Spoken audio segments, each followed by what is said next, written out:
Class 11 chapter 7 permutation. आइए जानना चाहते हैं कि परमुटेशन क्या होता है। परमुटेशन एक अरेंजमेंट है। Permutation is an arrangement. Permutation is arrangement that can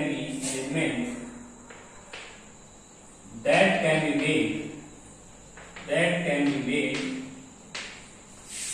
out of n things, out of given set of n things,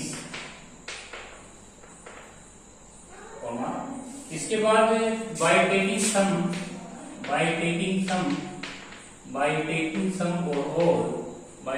some or all at a time, that is called to be permutation. That is called permutation. Permutation की definition है ये। यदि हमारे पास n things हैं, यदि हम n things में से किसी समय पे r थिंग्स टेकन करना चाहते हैं तो हम फॉर्मूला अप्लाई करेंगे n permutation r।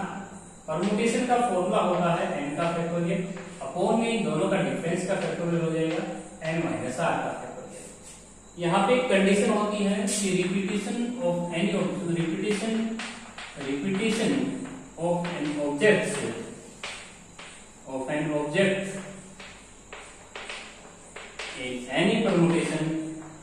Any permutation ये फॉर्मूला हम कभी अप्लाई करते हैं इज नॉट अलाउड। तो हमारे पास रिपीटेशन अगर अलाउड नहीं है तो हम इस फॉर्मूले का यूज करते हैं। n परमुटेशन r में यदि हमारे पास टोटल n थिंग्स दी गई हैं, यदि हम उसमें से कुछ या सभी अगर थिंग्स सेलेक्ट करना चाहते हैं किसी समय पे तो हम फॉर्मूला लगाते हैं n permutation r। n permutation r का फॉर्मूला जो होगा वो n का factorial upon n minus r का फैक्टोरियल हो जाएगा। अभी बहुत ही इजी एक्सरसाइज है 7.3 में हम जो फॉर्मूला अप्लाई करना चाहते हैं वो है n परमुटेशन r। तो देखिए n परमुटेशन r को मैंने अभी सिलेक्ट किया है। तो हमारा जो एक्सरसाइज का 7.3 का जो फर्स्ट क्वेश्चन है वो बहुत ही इजी क्वेश्चन है। आपको सिर्फ परमुटेशन का फॉर्मूला ध्यान रखना है। परमुटेशन है हमारे पास, फर्स्ट क्वेश्चन है हमारे पास 7 परमुटेशन 4।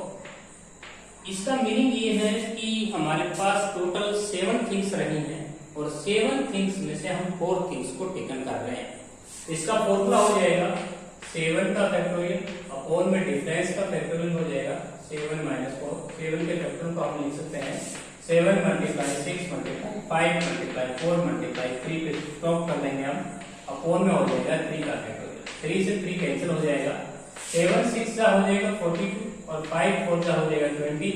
यदि हम इसकी मल्टीप्लाई करते हैं तो 842 आंसर आ जाएगा। तो ये था हमारा 7.3 का फर्स्ट क्वेश्चन। उसके बाद हम सेकंड पार्ट लेंगे। सेकंड पार्ट हम लेंगे 18p2।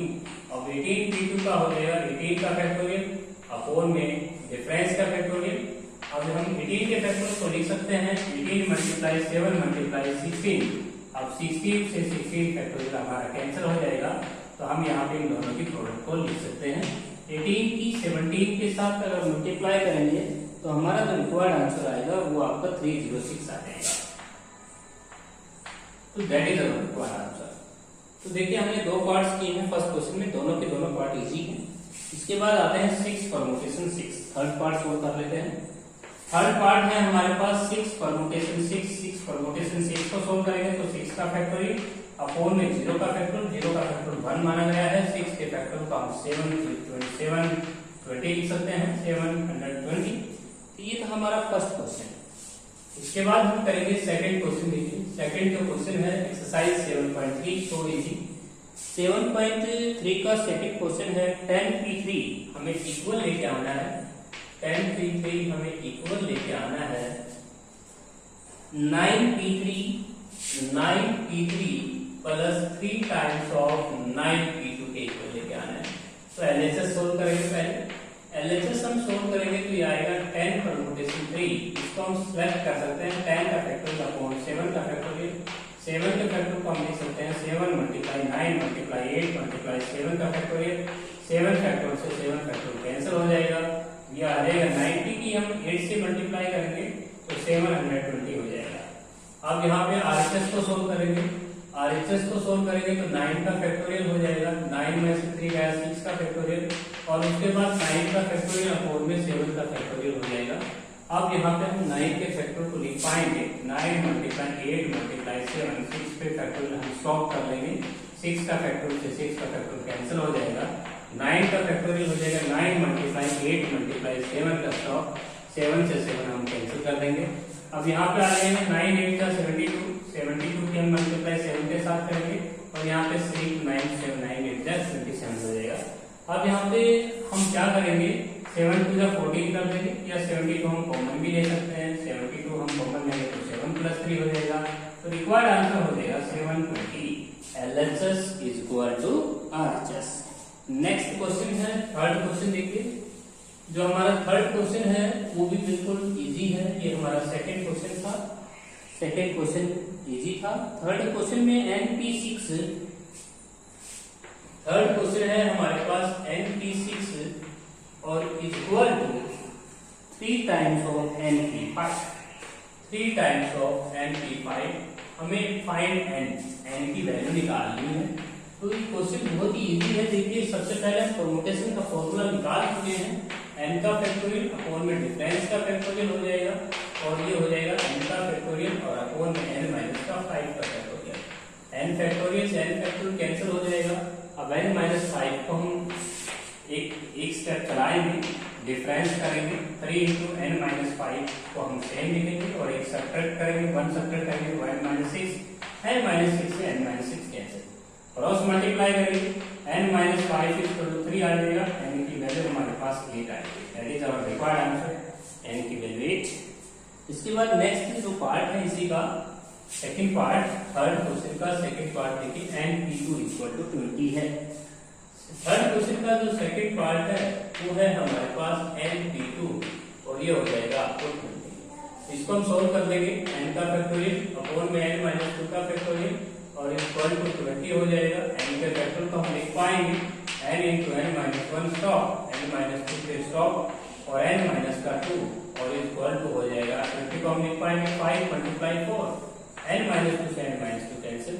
अब n इंटू में n माइनस का 1 इक्वल टू हो जाएगा 5 मल्टीप्लाई 4। यहाँ पे n की वैल्यू हम निकाल सकते हैं, कंपेरिजन करके n की वैल्यू हमारी 5 आ जाएगी, क्योंकि बच्चों यहाँ पे दोनों नंबर कंजेक्टिव हैं, दोनों नंबर यहाँ पे कंजेक्टिव हैं, तो जो बड़ा है उसके बड़े के साथ हम कंपेरिजन कर सकते हैं, n की वैल्यू आएगी 5। इसके बाद हम करेंगे थर्ड पार्ट। थर्ड क्वेश्चन का जो थर्ड पार्ट है वो है 2 times of n permutation 3, n permutation 3 equal to n plus 1 permutation 3, n plus 1 permutation 3। बिल्कुल इजी है, देखिए n प्लस 1 परमुटेशन 3 है, स्टेटमेंट मैंने चेक किया है, 2 इंटू n का फैक्टोरियल अपॉन में n माइनस 3 का फैक्टोरियल, और इक्वल टू n प्लस 1 का फैक्टोरियल अपॉन में 3 का फैक्टोरियल, और इंटू n माइनस 2 का फैक्टोरियल।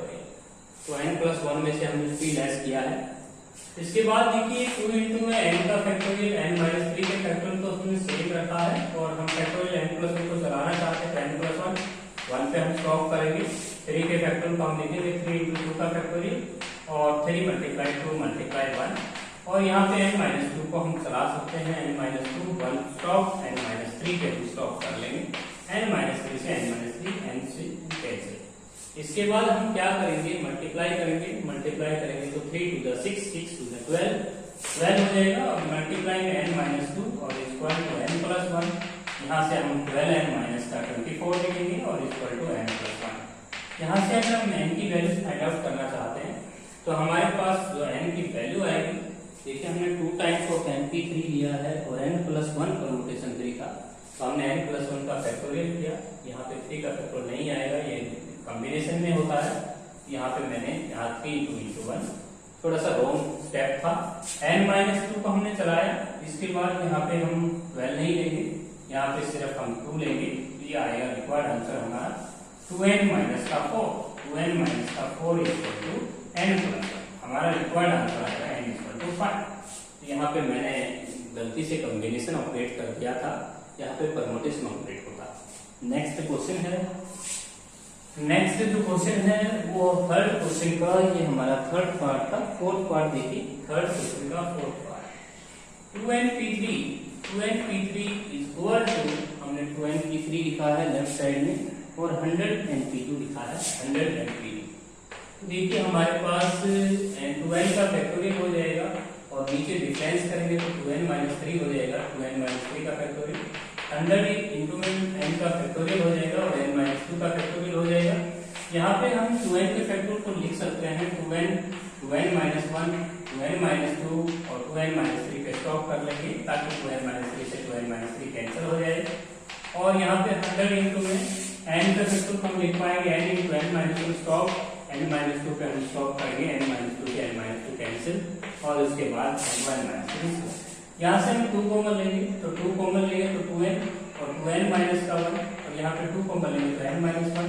राइट हैंड साइड में जाते हैं तो 100 और n into n minus 1, n minus 1 से n माइनस 1 कैंसिल, n से n कैंसिल। अब ये प्रोडक्ट बचती है 4 से हम 2 से हम 50 पे कैंसिल करेंगे और 3 पे हम यहाँ 25 पे कैंसिल करेंगे। तो हमारे पास जो लेफ्ट साइड में बचा है वो 2n माइनस 1 बचा है। 2n माइनस 1 इक्वल टू 25 पे 1 ऐड करेंगे तो 2n इक्वल टू 26, n की वैल्यू जो है हमारी 13 आ जाएगी। तो ये था थर्ड क्वेश्चन का फोर्थ पार्ट। इसके बाद हम करेंगे थर्ड क्वेश्चन का लास्ट पार्ट।